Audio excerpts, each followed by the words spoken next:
بسم اللہ الرحمن الرحیم، الصلاۃ والسلام علیکہ یا رسول اللہ وعلی آلہ وصحبہ یا حبیب اللہ، الصلاۃ والسلام علیکہ یا خاتم النبیین وعلی آلہ وصحبہ یا رحمۃ للعالمین۔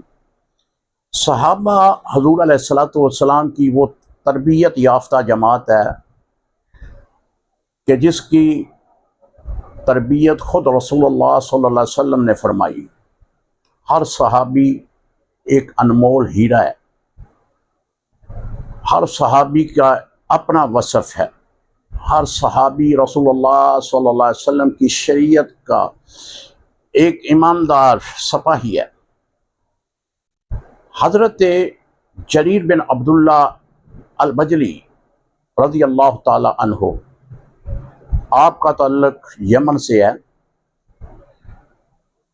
آپ قبول اسلام کے لیے جب تشریف لا رہے تھے تو آپ کے ساتھ 150 لوگ اور بھی تھے۔ حضور علیہ الصلوۃ والسلام تشریف فرما تھے تو آپ نے صحابہ کرام سے یہ بات فرمائی، ان قریب تھوڑی دیر کے بعد ایک ایسا شخص آنے والا ہے کہ جس کا لباس بادشاہی لباس ہے اور بڑا خوبصورت انسان ہے، وہ اپنی جماعت کے ساتھ اسلام قبول کرے گا۔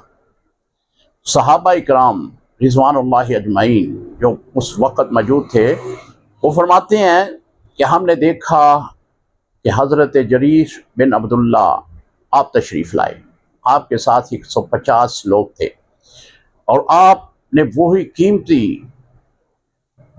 جبہ پہنا ہوا تھا جس کا اشارہ نبی علیہ الصلوۃ والسلام نے فرمایا تھا۔ انہوں نے آتے ہی حضور علیہ الصلوۃ والسلام کی بارگاہ میں عرض کی کہ یا رسول اللہ صلی اللہ علیہ وآلہ وسلم کلمہ پڑھائیں، میں اور میرے ساتھی اسلام قبول کرنا چاہتے ہیں۔ حضرت جریر بن عبداللہ رضی اللہ تعالیٰ عنہ نے اپنے ساتھیوں سمیت کلمہ پڑھ لیا۔ آپ یمن کے ایک قبیلے کے سردار ہیں، آپ لمبے قد والے اور بہت ہی خوبصورت ہیں۔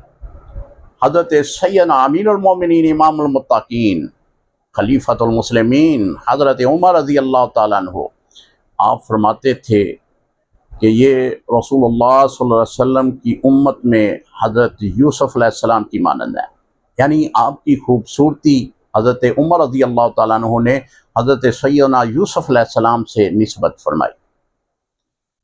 آپ بڑے بہادر اور آپ نے کئی جنگوں میں حصہ لیا، خاص کر ایران، عراق، قادسیہ، ان جنگوں میں آپ نے حصہ لیا اور ایک دلیرانہ زندگی گزاری۔ حضرت جریر بن عبداللہ رضی اللہ تعالی عنہ، آپ ایک نہایت ہی فقیہ انسان تھے۔ آپ کی احادیث مبارکہ روایت کی گئی، ہماری سیاستہ میں ان کی روایتیں موجود ہیں۔ یہ ہیں حضرت جریر بن عبداللہ رضی اللہ تعالیٰ عنہ۔